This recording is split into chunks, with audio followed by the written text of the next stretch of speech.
The woman in this picture is named Shaimaa Gamal, and her name is attached to one of the biggest issues in Egyptian public opinion and the entire Middle East. This is because the revenge against her was inhumanly brutal, and also because the perpetrator was her husband, who worked in the judiciary.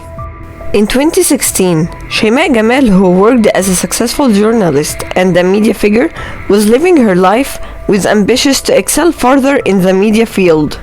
She had been separated from her daughter's father for over 10 years, and due to her work as a presenter, she met public figures and individuals with high positions in the Egyptian society. Among those figures was Ayman Abdel Fattah Mohammed, who worked in the judiciary, and she asked him to intervene in a matter for her, and he agreed because he was actually attracted to her. After some time, he proposed to her, but their marriage had to be informal, and they agreed that after 2 years they would announce their marriage officially, because Ayman didn't want his first wife to know about his marriage with Shaimaa. Shaimaa agreed as long as their secret informal marriage would only last for a certain period of time. Ayman held a high position and many private investments that provided him with a significant financial income. However, after a short period of time, Shaimaa noticed that Ayman wasn't keeping his promises to her, and she began to doubt whether he would ever announce their marriage officially. During their marriage, Shaimaa also noticed that Ayman didn't prefer to interact with her family, and he would isolate himself in his room whenever they visited. However, their relationship was very good at the beginning of their marriage, but after 2 years passed, Ayman didn't fulfill what he promised Shaimaa, which was announcing their marriage officially. Shaimaa asked him to inform his first wife, and she started to threaten him with revealing evidence she had obtained proving Ayman's unethical conduct, which made Ayman see Shaimaa as a threat to his relationship with his first wife and also a threat to his social image. He began to think about how to get rid of Shaimaa, and the initial idea that came to his mind was to stage Shaimaa's death in a car accident. However, he changed his mind because he didn't want to involve anyone else, and also because he wanted to execute everything by himself. The second plan Ayman thought of was to kill her with the licensed weapon he had, and claimed that while cleaning the gun, a bullet accidentally was fired, killing Shaimaa. But after thinking, he realized that this plan would expose him to everyone, because Shaimaa was a public figure and he held a prestigious position. By coincidence, during this period, he met his childhood friend, Hussein Mohammed, who owned several private investments.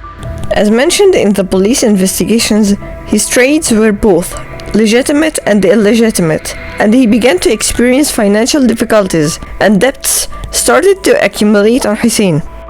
So both of them had his significant problem that from his perspective seemed unsolvable. When they met, a dialogue ensued between them about their memories, actions, and then their problems. Ayman's problem revolved around Shaimaa, while Hussein's revolved around money. Ayman offered Hussein a sum of 2 million Egyptian pounds and the ownership of an apartment to help him get rid of his wife Shaimaa. Hussein agreed to the deal, and Ayman initially proposed his plan, which involved killing Shaimaa in a car accident, but Hussein rejected it, as it was too difficult to execute. And instead, Hussein suggested luring Shaimaa to one of Ayman's properties, killing her and burying her there. Ayman initially refused because the properties were in his name, but Hussein eventually convinced him. They chose a property to carry out the plan, but they found numerous surveillance cameras and many neighbors nearby. Eventually, Ayman and Hussein came up and executed a final plan, which was this. Ayman told Shaimaa he would put a large farm in her name as a gift after their argument about not announcing their marriage, and he told her not to tell anyone about that farm to avoid envy.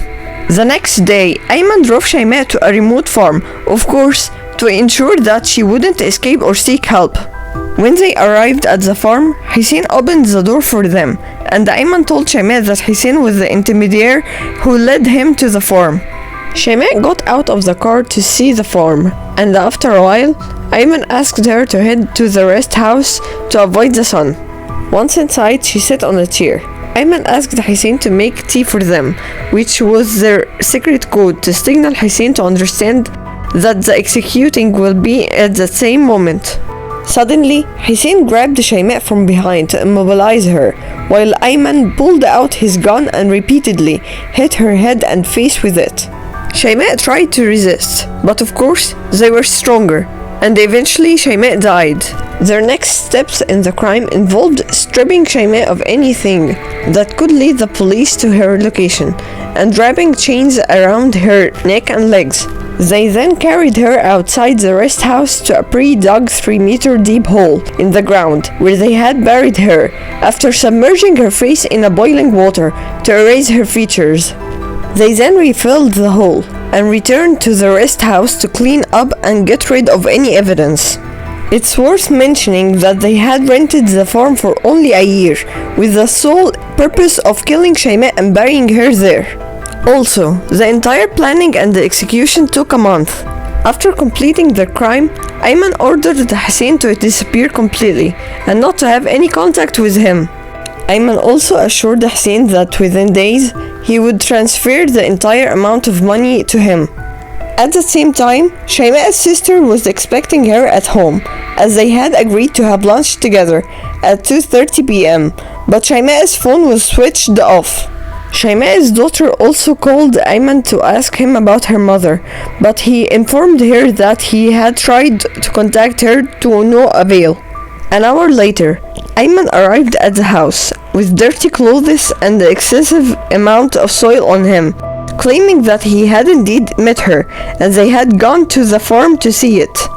But then he left her somewhere after she told him that she would buy some things and return home on her own. Hours after Shayma's disappearance, her family began urging Ayman to report her disappearance to the police. And they noticed Ayman's exaggerated calmness, as if he knew where she was and was hiding that from them. Hussein traveled to the north coast to disappear completely, as he agreed with Ayman. Ayman, on the other hand, prepared himself to flee Egypt, and upon realizing that Ayman might betray Hussein and not transfer the money to him, Hussein went to the police station and accused in a formal report Ayman of killing Shayma.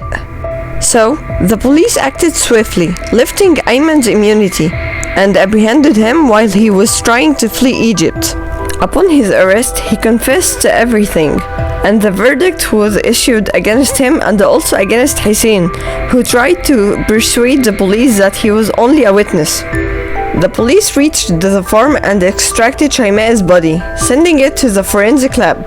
And also, upon reviewing the surveillance cameras, the police could see Ayman and Hussein purchasing digging equipment from a store nearby the farm. Forensic evidence found their DNA on Shayma's body and clothes, as well as tissue from Hussein was found under her nails. Ayman and Hussein were sentenced to death by hanging according to the Egyptian penal law. And as usual, see you in the next video.